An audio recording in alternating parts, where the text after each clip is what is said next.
So I'm letting the background color set the mood for this painting, and I'm using a light lavender color, and you can use any color that you like. I'm working the sand with a raw sienna mix, and I choose this warmer tone because it goes well with the cool background. I always like to make that contrast between warms and cools, and I want the cool color to show through that raw sienna. And then the ocean is greenish tone. Once I have the colors selected, I want to make sure that the values are correct. So what is light, what is dark, and play with them to make differences in the areas where I'm painting. So now I'm choosing a color for the sand, and all this is a la prima. I am not letting anything dry right now. And these are oils, which they allow me to work the surfaces without drying.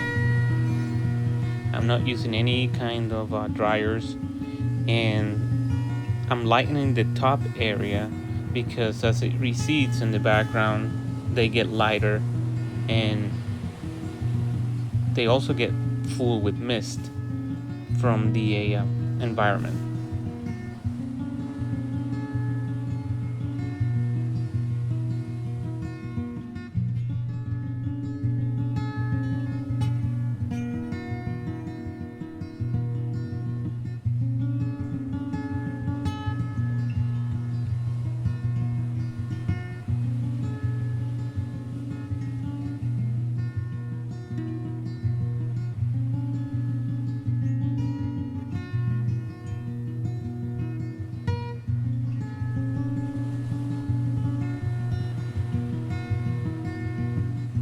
A combination of raw umber and green to make the darker part of the sand, and as it goes further into the mist, I add a little bit of white, a little bit of yellow ochre, and some grayish tones.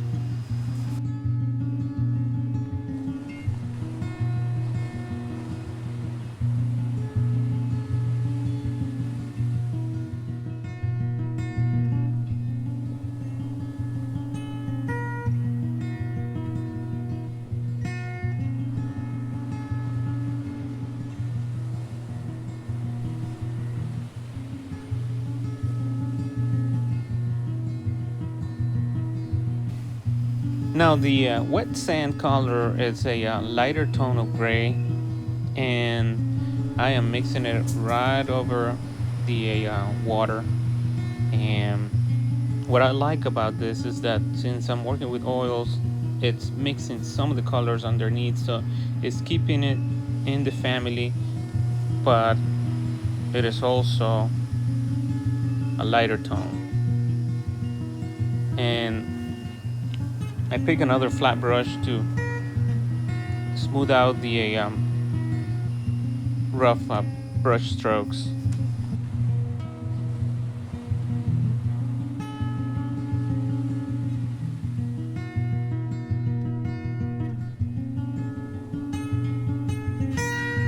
Now this part is always fun. I love to see high contrast between two shades.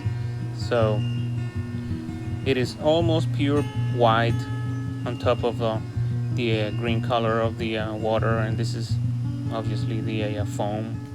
And as it recedes, I load the brush less and less, and I wipe it with a rag, and I just use the edge of the brush. Now, how do I know how much lighter or darker should I make the sea foam? And one thing I know is that I am not going to make it pure white for sure. As the foam gets closer to me, I know that it will be brighter. So that's my rule. I want it to be brighter, more of a loaded brush, and then as it recedes, it starts mixing with the environment, so it will be more of a faded effect.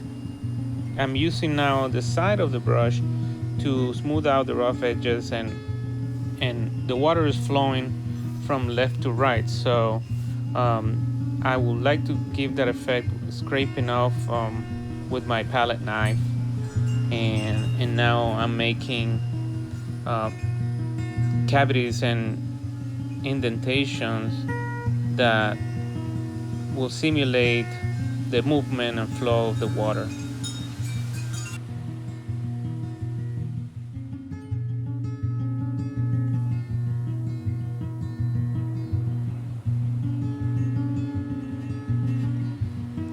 I really like how the paint accumulates after I use my palette knife, and once I go over with the brush, it creates small little specks of highlights that gives this effect of foam rolling on top of the water.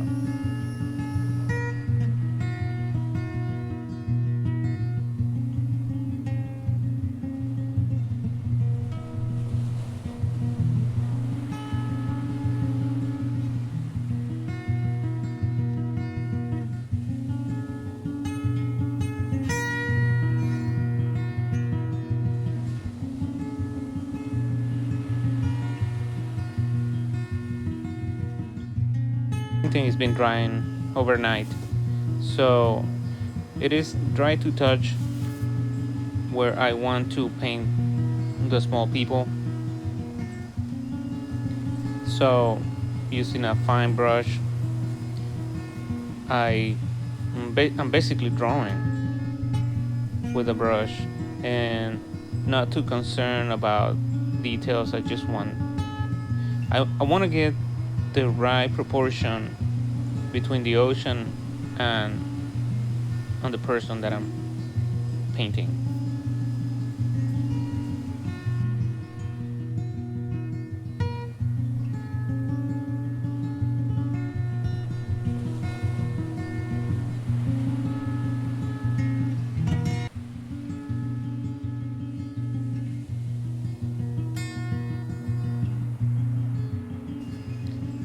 I am gonna use my maul stick because there's some areas that are still a little bit wet and I don't want to smear it with my hand. So as they go further and they recede in the background, the paint, the black color that I'm using, which is kind of like a black and raw umber, it gets mixed up with the background and they start to get lost in the mist. 6 feet of separation. Please like and share. I love to read all of your comments. Thanks for watching.